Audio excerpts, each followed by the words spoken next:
All right, I guess everyone is on board who's coming into class. So let's get started. Today or rather on Monday, we talked about the market for assets. We talked about asset prices and how they relate to specifically bonds and loans, and how they relate to how to relate the payments that you get to interest rates using the present value formula. And then we started talking about how those prices might be determined in the market and on the basis of the attributes of the assets. We started by talking about the demand, but we had to stop before we got to the supply. So why don't we start there? So let's review a little bit what we did last time and then move on to the supply part. For that, let's move into our whiteboard here in Microsoft Paint. So again, our topic is the market for assets.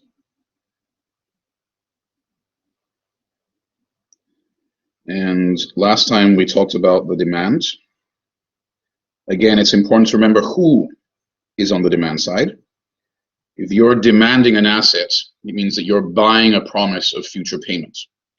That means that you decide to give up some money now to get back some in the future. In other words, you must be saving.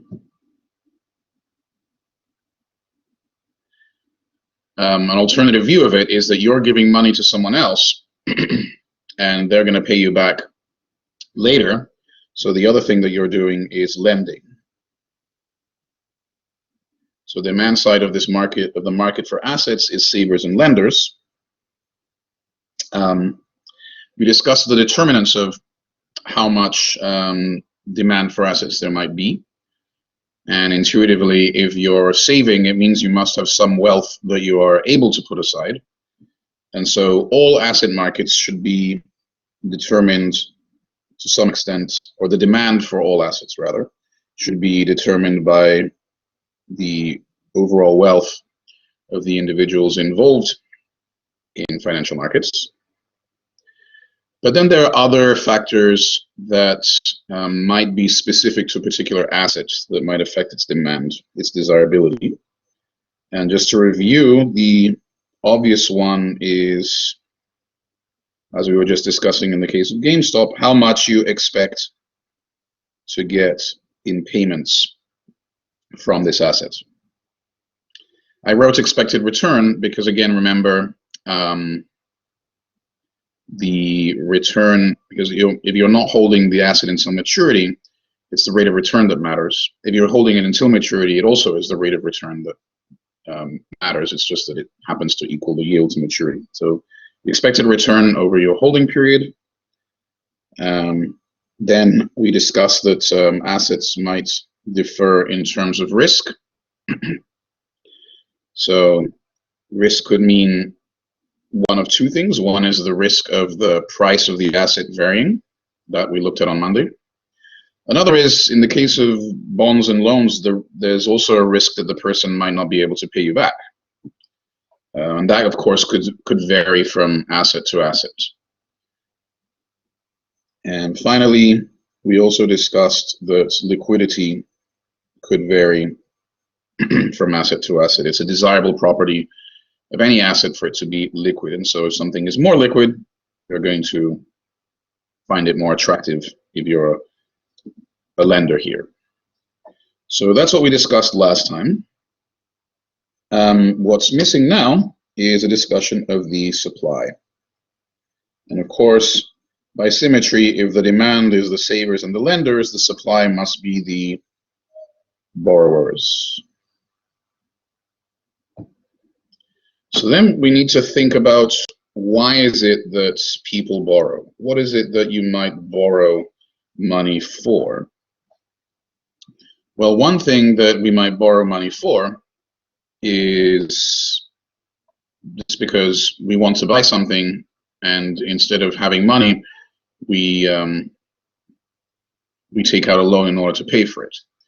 You and I do this anytime that we use a credit card. Whenever you, let's say if there's a, I don't know, a $2 bottle of Mountain Dew that you buy by swiping a credit card, you just took out a $2 loan in order to buy that product. So one kind of borrower is just people who are borrowing to buy goods and services. However, that's not the main part of all the borrowing that's happening. As we discussed, another thing that people might borrow to do, this is one of the examples that keeps coming up over and over, is like me, they might borrow in order to buy a house. Now that's a bit different from buying goods and services, because houses aren't things that you use up. They're things that last for decades, maybe years and years, that you continuously use, and they're also much more expensive. And so I guess the difference is between when you borrow to pay for goods and services, that's probably just a short-term loan. You intend to pay off your credit card bill fairly soon. Whereas the borrowing to buy large things like houses or vehicles is a bit different, because you expect to be paying off over a much longer period. So it's worth distinguishing them. And so what can we call these large items that last for a long time, like cars, refrigerators, and houses that people often borrow in order to buy?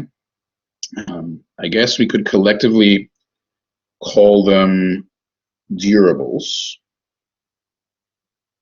Durables because they endure. Another way to think about them is, if you think back to your days in macro class, these are actually all capital goods.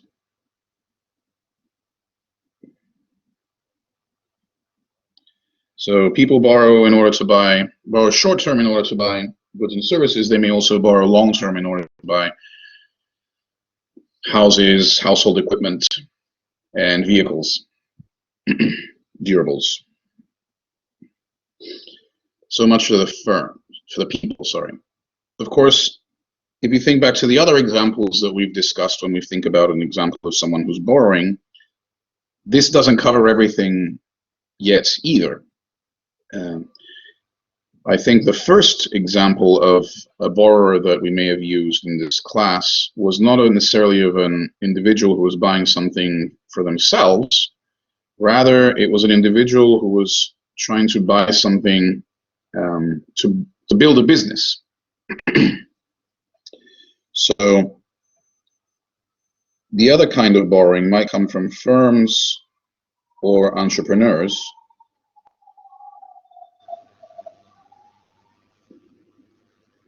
who are trying to expand a business or start a new business.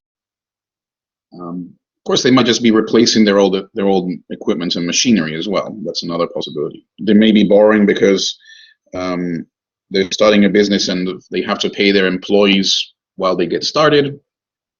All these business expenses. So when thinking about what determines the supply of assets, we have to think of the incentives people have to buy all of these different things, and that firms and entrepreneurs have to expand their businesses.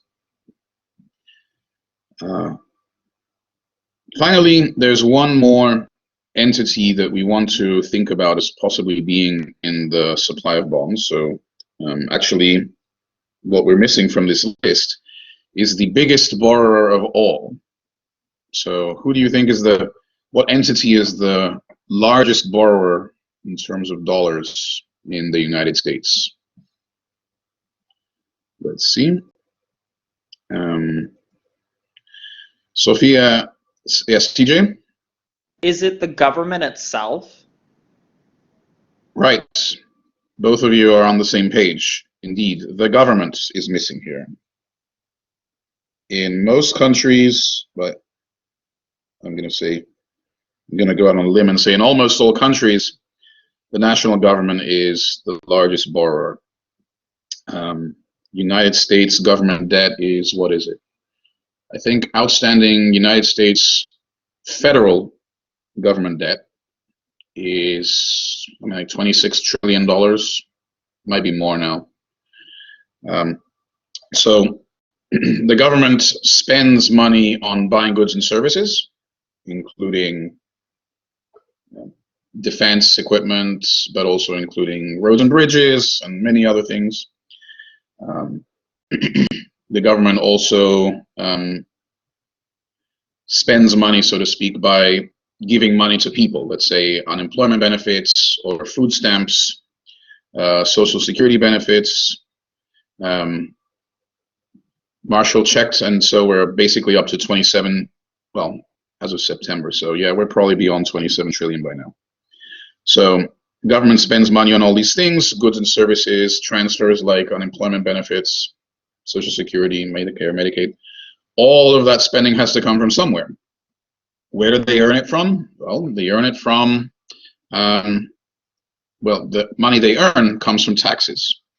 So, and if the taxes aren't enough to cover all of the government's spending plans, then, well, they have to borrow. And they usually borrow by selling new bonds. And the interesting thing about the United States and this $27 trillion number that we're discussing in terms of outstanding debt is that, remember, the United States has many different tiers of government that are independent. So that 27 trillion, I believe, is just the federal government debt. Each individual state also borrows by selling bonds, and even individual cities and counties borrow by selling bonds. So if you took the whole thing together, it would, I don't know what it would add up to, but it would be some scary number. And again, the same is true of other countries. Other countries also, the government is the main borrower for the most part. And that means, of course, that anytime the government borrows more, it's going to affect the supply of assets. And of course, by intuition, that means it's going to affect the prices of those assets as well, potentially. So let's draw a line here and see what this looks like in a graph. We did this actually on Monday as well, but we hadn't discussed the supply yet. So this is the market for assets. So this should be the quantity of assets, and this is the price of assets.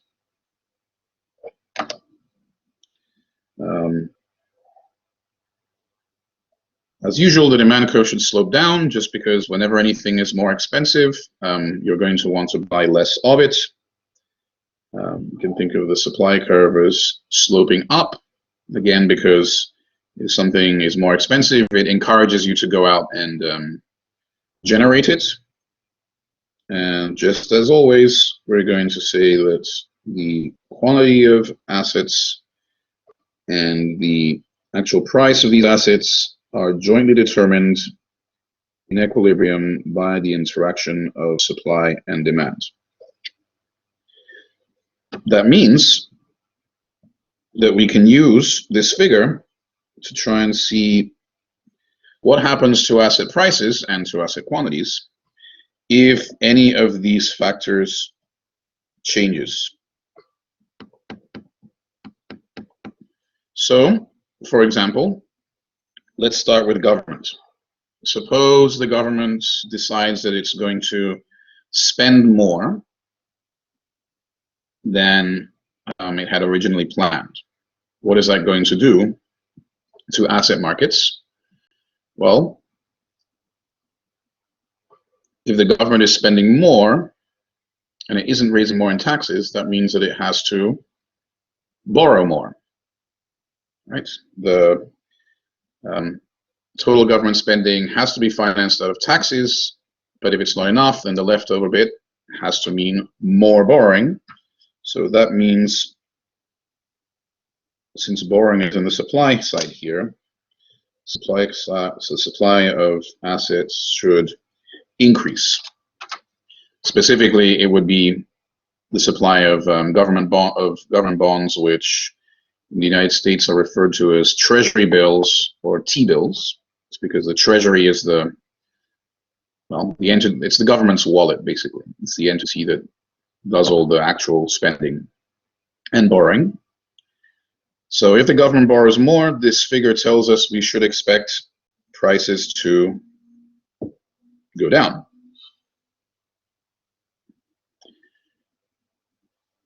We know one more thing as well. If the government borrows more, we should have the prices of assets going down, and then remember that we have this relationship in the background that connects the asset prices to the interest rates. If the price of this government bonds goes down, the only way that can happen, because F is fixed, right? F is determined by, it's the money that's written in the contract, let's say $100,000. Since that's fixed, the only way this equation can hold, which it has to by definition, is for the interest rates to rise. So, when governments borrow a lot more, what you would expect to see is asset prices going down, which means interest rates rising. Of course, this is true of anything that might shift the supply curve to the right. If anything happens, let's say, that means that firms or entrepreneurs decide they want to borrow more. Let's say it's a time of unusually good business opportunities for some reason or another, you would get the same thing. If business opportunities are good, it's time to expand your business to the extent that that requires you to borrow. That means a rightward shift in the supply of assets, which should lower prices and increase interest rates. So much for supply. Similarly, on its own,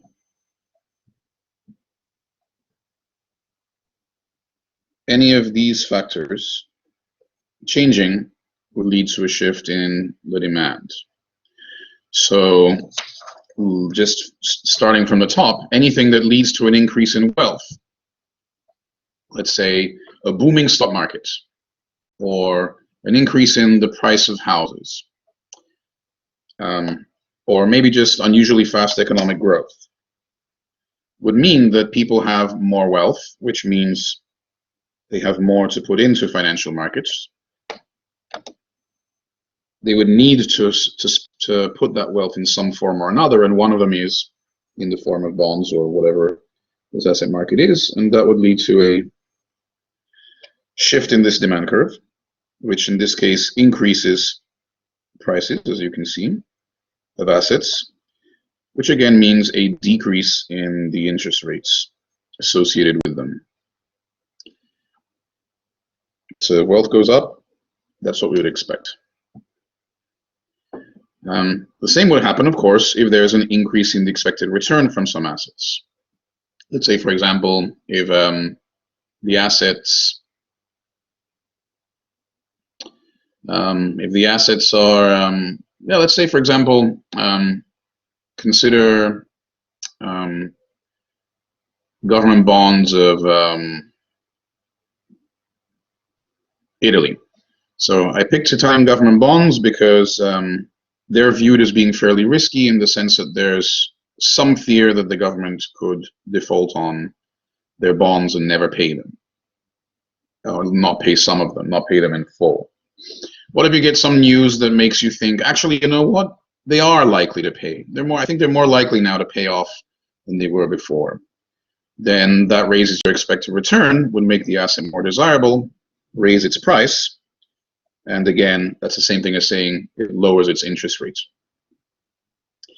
That's for expected return. That example is also interesting because it relates to risk, right? If you think someone is more likely to pay you, then that also is the same thing as saying it's a less risky asset. It's also worth noting, though, that remember, risk here isn't just about the risk of someone paying you or not. Risk also has to do with capital gains, right? You may not be anticipating that you're going to hold this bond until maturity, but even so, then in that case, the way risk shows up, the way risk matters, is in the form of the risk of changes in the asset price. If something happened that meant that that asset is going to move around less, the asset price is going to move around less. That means less risk, more desirable, demand increases. And the same for liquidity, right? Liquidity is a good thing. If something happens that somehow makes an asset more liquid, let's say, for example, you may remember from earlier in class, when we were first talked about mortgages. A mortgage is a loan between me and the bank to buy this house. And I mentioned to you that some years ago, someone figured out how to package those mortgages and resell them to someone else. So from the perspective of banks, that means that suddenly making me a mortgage is now a much more liquid thing than it used to be, because they can actually sell it off in some form to someone else. So when that liquidity of mortgages increases, what would you expect to happen? Again, the demand shifts to the right for these assets, which increases the price. And again, an increasing asset price means lower interest rates. Right. Any questions or comments about all of this?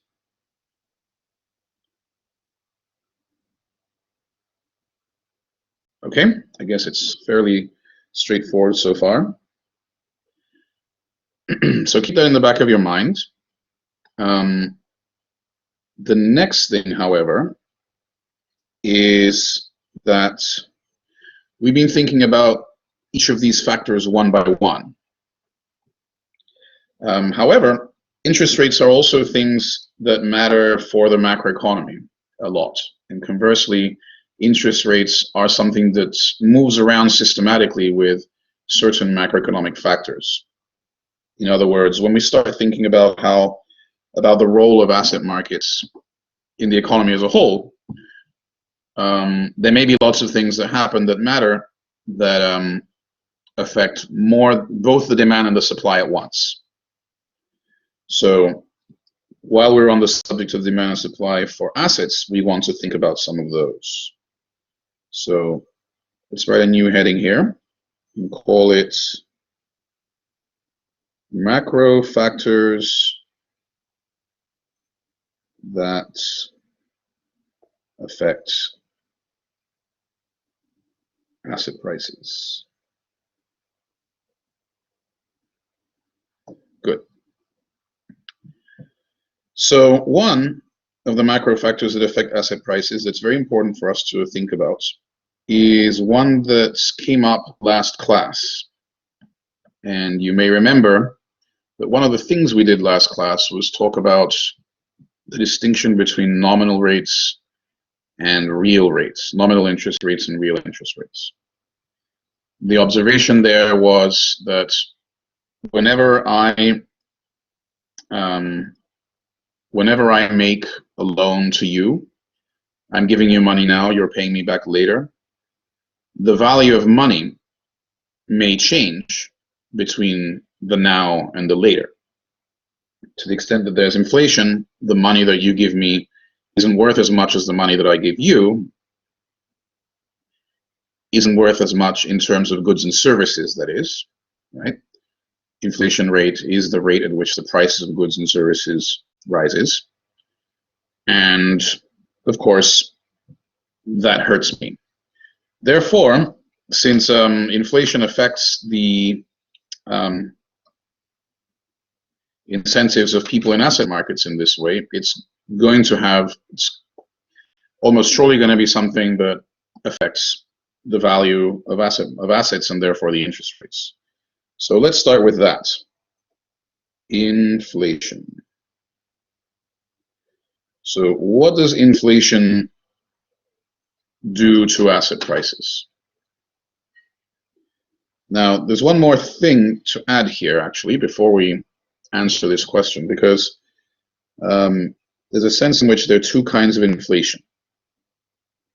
Since I know that inflation means that if I lend money to you, the interest you pay me isn't worth as much, that means that when I agree to lend you money, it would be very important for me to have in mind what I think the inflation rate is going to be between now and whenever you repay me.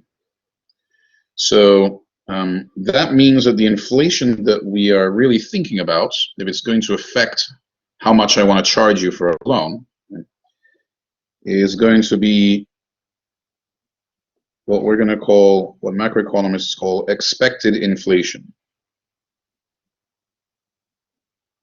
So expected inflation is just however much inflation we think there's going to be between now and whenever you pay me back.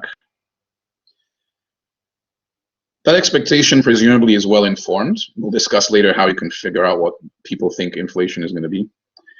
But you could be wrong, right? You could expect inflation of 2% between now and, let's say, this time next year. And maybe you were right in the sense that that was the best forecast you could make at the time. But of course, unexpected things can happen, and it may turn out that inflation wasn't 2% once the year has gone by. It turns out to be, let's say, 3%. So that would be unexpected inflation, some deviation from your best forecast. That, of course, can't affect the terms of a contract that you and I are discussing now. Right? If something turns out to be a surprise in the future, there's no way we can have that somehow written into our contract directly, right? So what we have in mind here is expected inflation. Now, I guess in general, as we were discussing, inflation means that money that you pay me back later isn't worth as much. So inflation in general is going to be something that hurts lenders. So if something happens that raises my forecast of how much inflation there's going to be, in other words, if for one reason or another my expected inflation increases, what's that going to do to asset markets? Well, I'm the lender, so I am on the demand side for assets. Expected inflation hurts me, makes assets less desirable, and so the demand should decrease.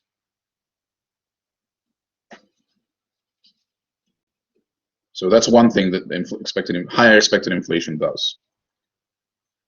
On the other hand, let's now take the perspective of the borrower, which we haven't done yet. If you're a borrower, you're collecting money now, you're paying money later. If expected inflation rises, that means that the money that you have to pay back isn't worth as much in terms of goods and services. So that actually should make you happy, right? So higher expected inflation is actually a good thing. It's a boon for the borrowers. Now again, the borrowers are on the supply side here. Right? They're the ones that provide the promise, the assets. And so that means that the supply of assets should increase. Borrowers are happy. So what does this do overall to our asset market? Again, let's quickly draw our supply and demand diagram. There's the price, here's the quantity of assets. Quick demand curve, quick supply curve. And the question is, what happens when expected inflation, our forecast of inflation rises?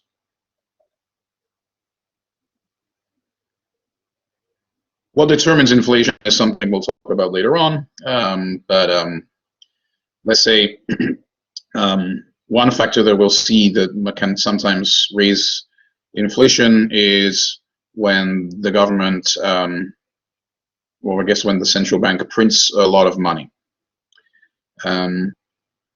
So your expected inflation might rise if you see that the central bank, the Fed, is printing a lot more money than usual. So something like that happens that raises your expected inflation forecast. From the lenders, see the lenders don't like high expected inflation, and so the demand curve, should decrease. So it shifts to the left or down, same thing.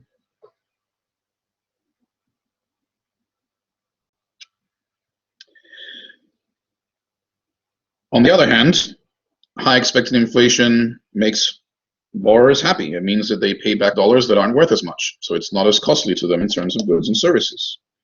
So that's, since they're on the supply side, that increases the supply. And we get this. So when all is said and done, what happens to asset markets when expected inflation rises?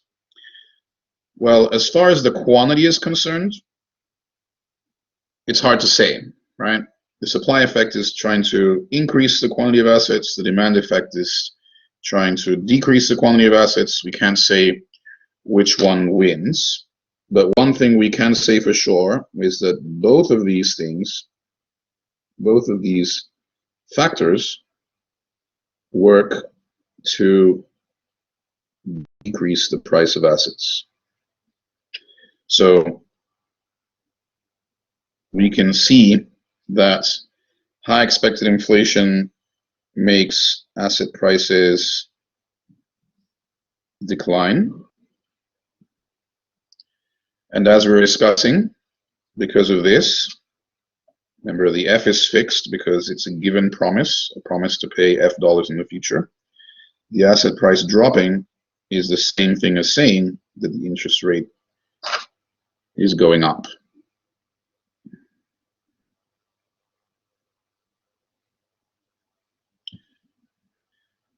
Now this effect that, well, this effect is, just to summarize, the idea that inflation lowers how much you are getting when you land in real terms. Therefore, if inflation is high, you need to be compensated for that. So in equilibrium, the interest rates rise accordingly. This effect that can be summarized that way is known as the Fisher effect, after an economist from about 100 years ago called Irving Fisher, who is known for his effect. He was also known for, rather more infamously, for having forecast just before the stock market crash of 1929 and the Great Depression that we were entering a new era of much faster economic growth and stock prices shooting up sky high. A couple of weeks later, the stock market collapsed and it was followed by the Great Depression. So I guess he wasn't such a good economic forecaster, but he has the effect named after him. Now, since inflation hurts lenders, makes borrowers happy, this suggests two things. One is that it begs the question, well, why do we write nominal contracts? What I mean by that is, why, when you borrow from me, do you agree to pay me back a certain amount of dollars in the future? Why don't we instead adjust that number depending on what the inflation rate is? Then neither of us cares what the inflation rate is because it no longer affects our contract, right? So the fact is, although most of us can't write contracts like that adjust for inflation, there is a kind of bond like that adjusts the payment for inflation for the US government. And those things are called TIPS. TIPS stands for Treasury Inflation Protected Securities. But all they are government bonds like the ones we've been discussing from the federal government, where the payments adjust depending on what the inflation rate is. So, so therefore, if you buy it, you're insured against inflation. The fact that TIPS exist is actually kind of useful, because if you could figure out what the interest rate is that the TIPS pay, the gap between that and the interest rate on the exact same bond but that's not adjusted for inflation should tell you what it is that all these people buying and selling bonds think the inflation rate is going to be over that particular time frame. Actually, I've never done this, but it would be interesting, I guess, to see, because you can remember that treasuries, government bonds exist with many different maturities. So if TIPS exist at different maturities, you could also use this to get inflation forecasts over different timeframes. That sounds like something worth checking out.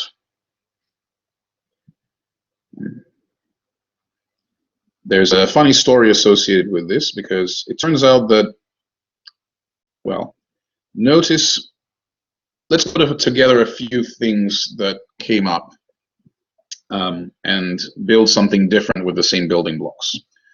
The previous slide, we discussed that governments are the largest borrowers. National governments in particular are the largest borrowers in any economy. And separately, we just saw now that inflation is something that borrowers like. Now let's add to that the third thing that I mentioned, which is that one of the ways in which you might be able to cause inflation, one of the factors behind inflation rather, is whether the central bank has printed tons of money recently. So we put those three things together. It says borrowers like inflation. The largest borrower in most economies is the national government. And the third thing is one branch of the national government actually can influence how much inflation there is. That sounds like a moral hazard problem, doesn't it? The government has an incentive to borrow large amounts of money and then later on create some inflation to try and make sure the burden of paying off that debt is not so big. That's a moral hazard problem, isn't it?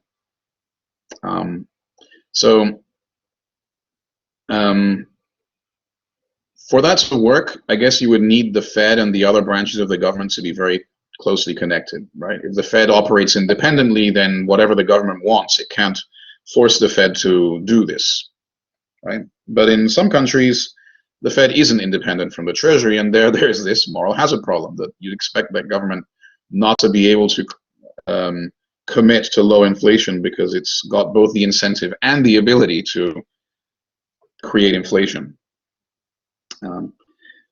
What this means also is that not all countries have something like TIPS. So we have a graduate student from Argentina who was telling me the other day that the government in Argentina was unable to issue this kind of debt that's inflation adjusted because another thing that the government does is it's responsible for creating the inflation numbers, right?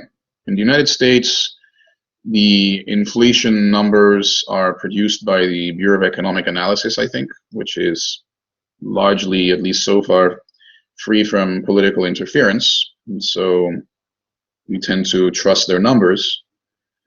But in the case of Argentina, the general populace did not trust the government agencies that were putting out their inflation numbers, right? Because the other thing the government has an incentive to do, if they were issuing something like TIPS that are inflation adjusted, is borrow money that way and then publish inflation numbers that may be fake to make inflation look low so they don't have to compensate people for it.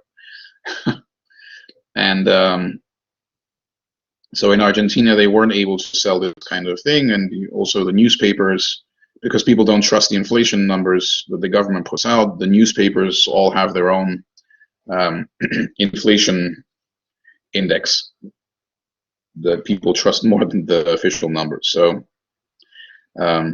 if the government is going to operate politically with respect to inflation or with respect to the measurement of inflation, then it turns out getting these markets to work isn't quite so smooth.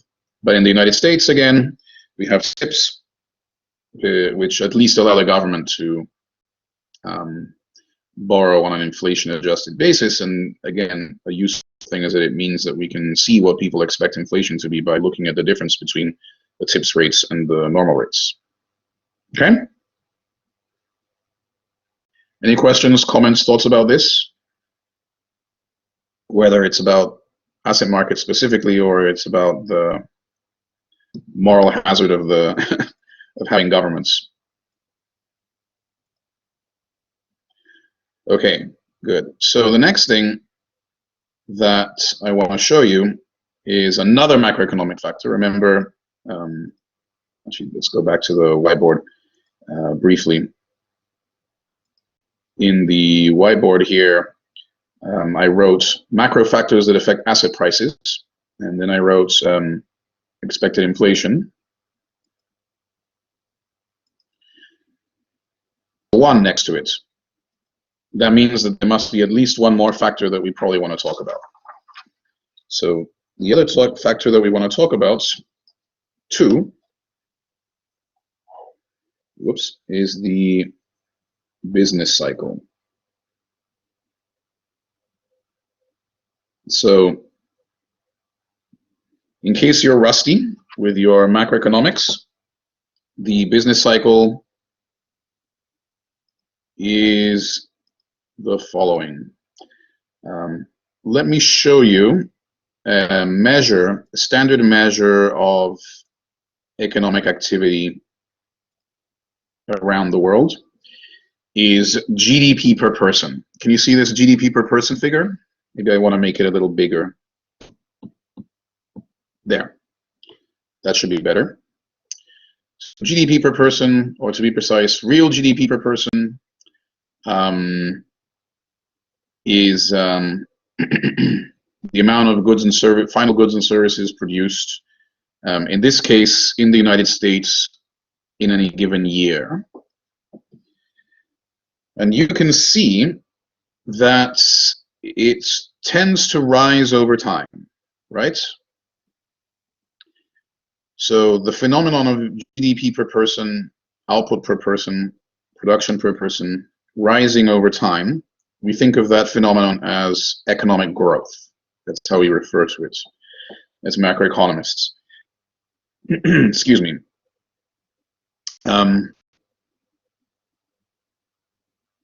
So there are two lines here. I'm not sure why. I guess they're just slightly different ways of trying to measure GDP per capita. We don't need to worry about that now. The point is that if you look here, you'll see that GDP per capita doesn't rise smoothly over time, right? Sometimes it rises faster. Sometimes it rises slower. Sometimes it's even shrinking. That's the pandemic of 1958. And here it's rising faster. Then here it's shrinking again. That phenomenon of GDP sort of growing faster or slower than the usual growth trend. Here it's going down, then it goes up again, then down. That's what we refer to as the business cycle. These fluctuations in GDP around the sort of long-run growth trend. This is where we are now. Wasn't too good a year. Actually, it hasn't been too good a decade if you think about it. If you kind of draw this line and extend it out, we haven't been back to where we were or we haven't been back to the trend, rather. We haven't been near the trend since about 2008. But anyway, that's what we mean by the business cycle, those fluctuations around that long-run growth trend. Okay? So the business cycle has two phases. One, I guess we can call an expansion, which is when it's growing faster than usual. And another we can call a contraction. That's when it's either growing slower than usual, or as you saw in some cases, it sometimes even shrinks. So that's what the business cycle is. I guess it's important to mention that it's around the growth trends.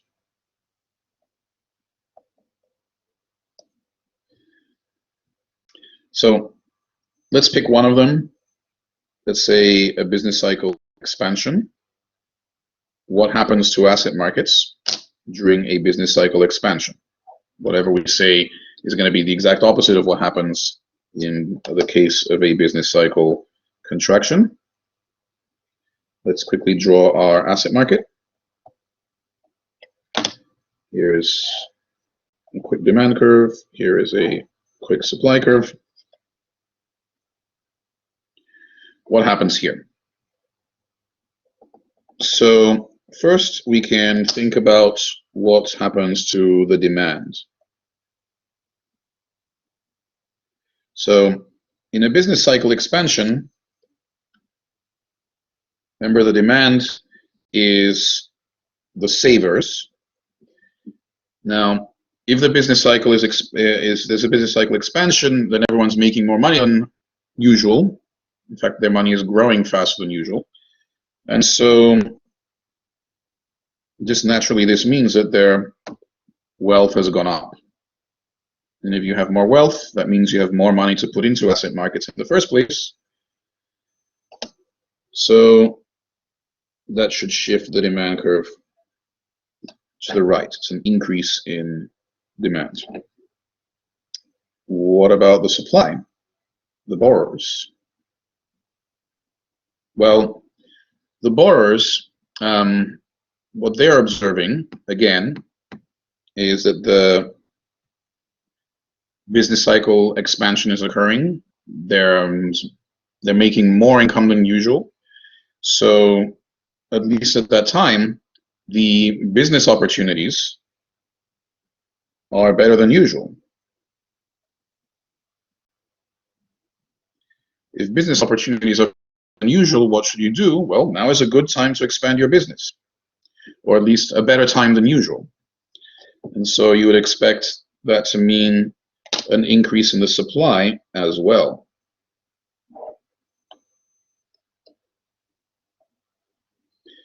What does that tell us? Well, as far as the quantity of assets bought and sold, we can see that that increases unambiguously, right? Both the supply effect and the demand effect move in the same direction as far as the quantity is concerned. But the impact on prices is less clear, right? The demand effect is working to raise asset prices. The supply effect is working to decrease asset prices. And so it's not clear which one is which one is going to win. Right?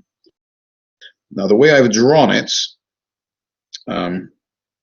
it's the supply effect that wins, in which case the prices would go down. So I'm just going to write if the supply effect dominates the demand effect, then we should have prices dropping and interest rates rising. And the reason I drew it this way is because this is what generally happens. A good question is, why should the demand effect be weaker than the supply effect? There's actually a good reason. The demand effect relies on an increase in wealth, right? And so the conditions right now are good. There's a business cycle expansion, so it's increasing my wealth. But remember, I also have all this other wealth from the past that was already there. So the increase in my wealth might not be very much compared to all the wealth. On the other hand, the supply effect is based on business opportunities being good right now. and maybe for a few years out. So that's something that I need to jump at to exploit right now, right? Doesn't have to be, I guess to put another way, when you expand a business, the machinery and so on that you use to expand your business is going to be worn down pretty soon. So you can use it to respond to conditions right now, whereas the wealth is much more dependent on how much you accumulated rather than what's going on this instant. So there's some intuition there that the supply effect would logically dominate anyway. Yes, let's see. Sophia says, can you repeat what happens to the interest rate when the supply dominates demand? So what happens, again, from this picture, we're seeing that prices drop, right? In this case, when supply dominates demand. To figure out what happens to interest rates, you just need to remember this. If prices go down, the only way this can continue to hold is if the interest rate, which is here in the denominator, rises. In general, whatever happens to asset prices is going to be the opposite of what happens to the interest rates on those assets, assuming it's some kind of debt, right? So here, if this is a government bond, F is fixed. Let's say it's a promise to give you $100,000 in the future. If the prices of those contracts go down, it's the same thing as saying that we're charging the government more interest for that particular promise. So that's how all of that fits together. Okay? Good that you asked, so I can fill in all the steps. Again, folks, if one of you has a question, remember the chances are that someone else also has the same question. So when you ask, it's useful for everyone else. So again, someone asked me to clarify again why the supply effect usually dominates. So in principle, there's nothing here to tell you that it should dominate, but just if you think about it, the wealth doesn't depend only on conditions right now, right? You've been accumulating wealth over your life, or rather, if you think about it in terms of the whole population, everyone has been accumulating wealth throughout their life. So what's happening right now, of course, may add to their wealth, or if it's a business cycle contraction, subtract from it. But that little added wealth from this year is small compared to the wealth accumulated over, well, all of history, I guess. Whereas the supply effect depends on the business opportunities that the firms perceive right now, which is a much more short-term thing.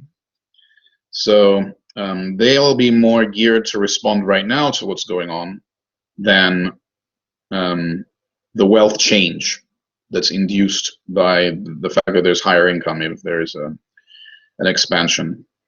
I guess another reason actually, maybe this is more persuasive, is that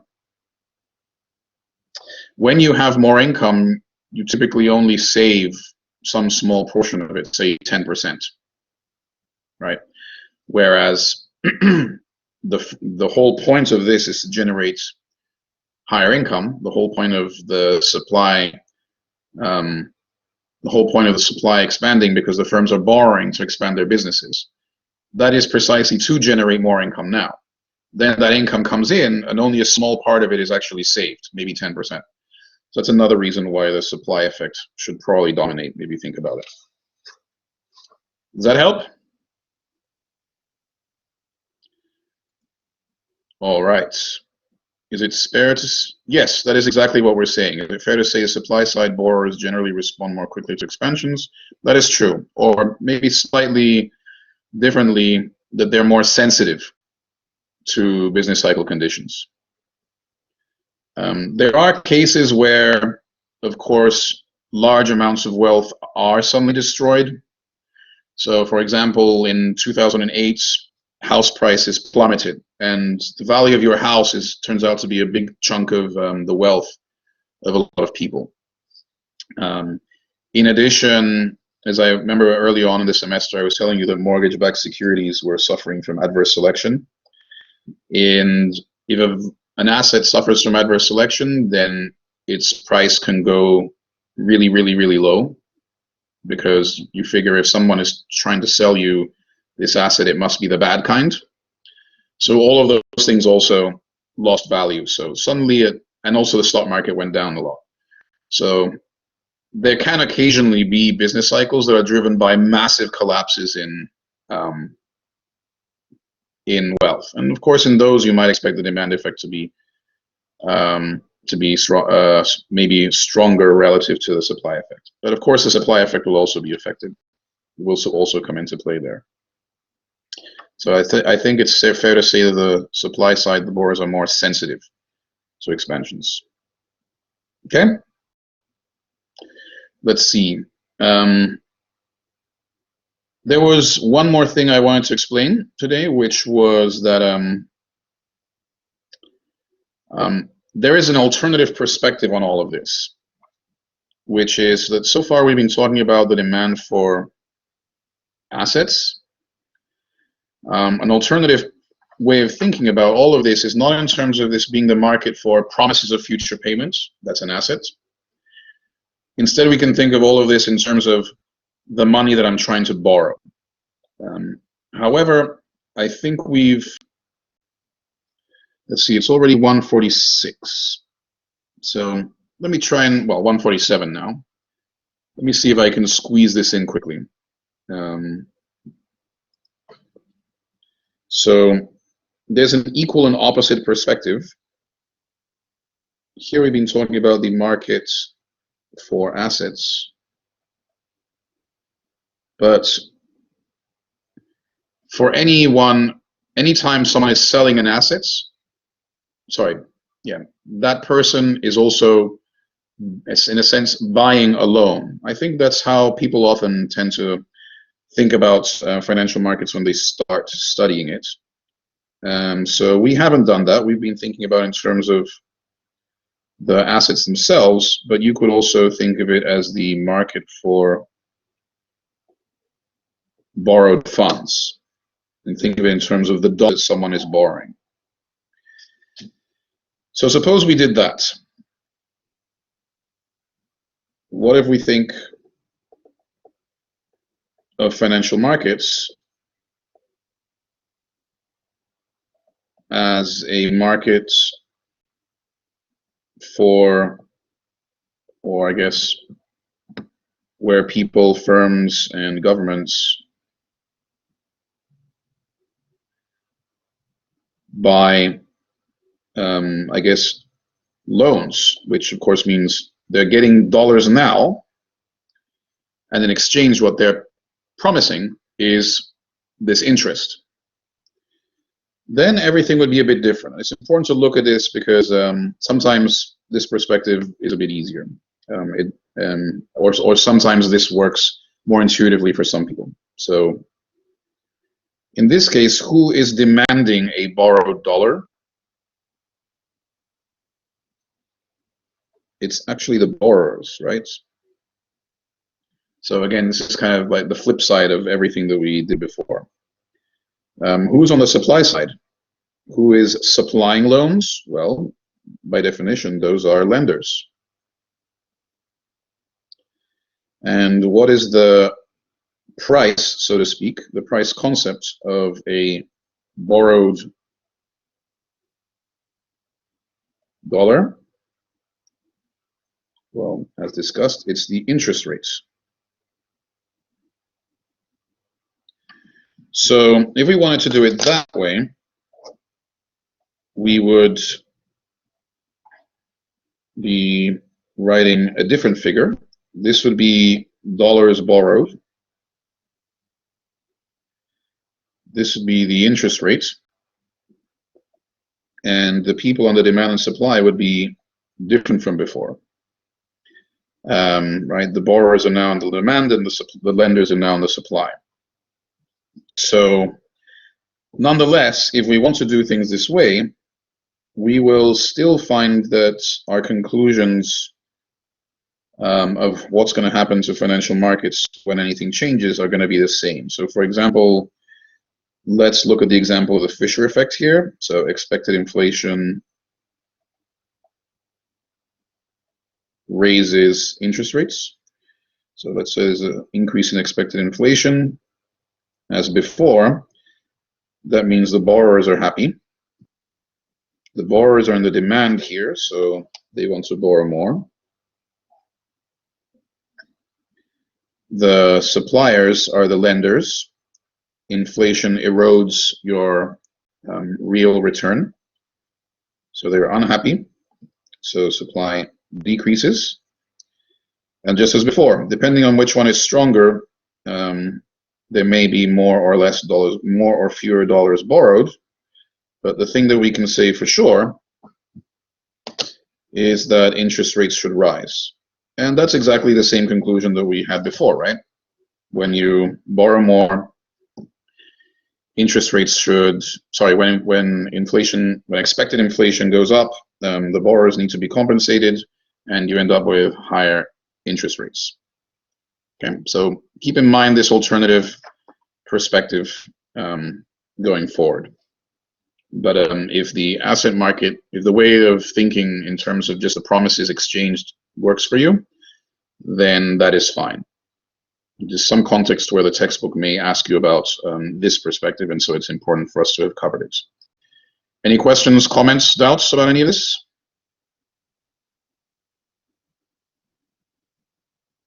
All right, if not, then why don't we go ahead and move on to our exit quiz. I think we have a little time for that. So this is today's exit quiz. 3, 2, 1. All right. True or false? Are borrowers on the supply side of asset markets? Remember, it says asset markets, not the market for borrowed dollars. Are borrowers on the supply side of asset markets? True or false?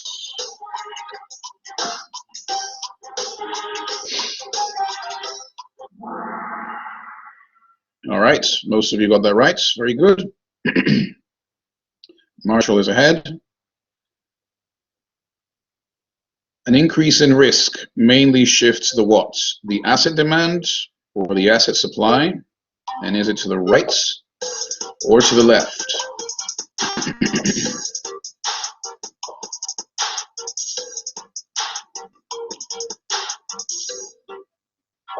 Which one is it? Again, demand or supply, and is it to the right or to the left? Okay, most of you got that right too. If you didn't, remember you should, now you know what to read up on. Next. 3 of 6. When the government spends more than it raises in taxes, what happens? Does it go bankrupt? Does it borrow using bonds? Does it lend using bonds? Or is this just something that never happens?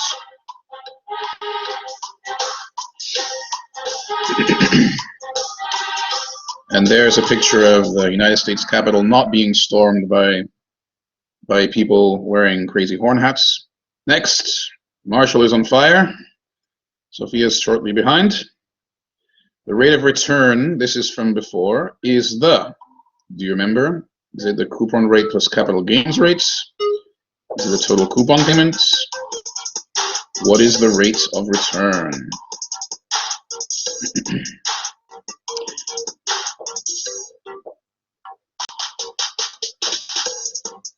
Waiting for a couple more people. Very good. Most of you got that right too. If you didn't, remember to review the definition of the rate of return. Almost there. What is inflation that we discussed so many times today? Is it an increase in asset prices, an increase in the price of goods and services, or is it a decrease in one of those things? And if so, which one?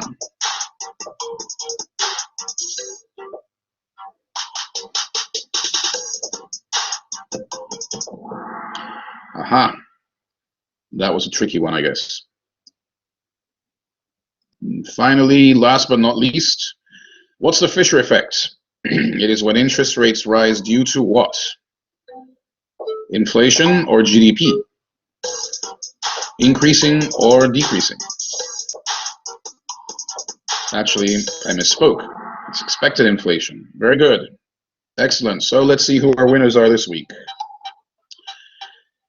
Third place is Richard. Nice work. Second place is Sophia. And in first place, it's Marshall. Didn't you win recently? All right, so Marshall, what's it going to be? What are you going to make me do? I actually don't know. Can I pass it on to other people on the podium? Okay, Sophia is second. What do you suggest?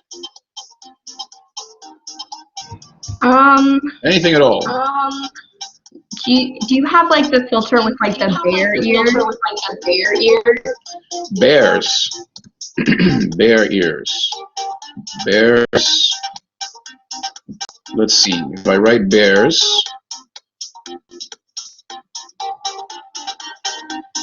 okay, that doesn't work very well. Care Bears. You would have thought putting a bear on my head wouldn't be so hard that someone would have done that, but I'm not finding it so far. Any other idea? All right. How's that? Yeah, that's funny. Yeah, I'm sorry about the, let me just try ears. No, ears doesn't work either. Yeah, their search function, the Snapchat search function is not very good. I have a deer. How's that? Deer ears. It's not a bear, but it's a mammal, so. All right then. Great. Thanks very much. Good job, everyone. And well, I look forward to seeing you and seeing what crazy thing you put on my head next week. So until then, take care. Happy holidays.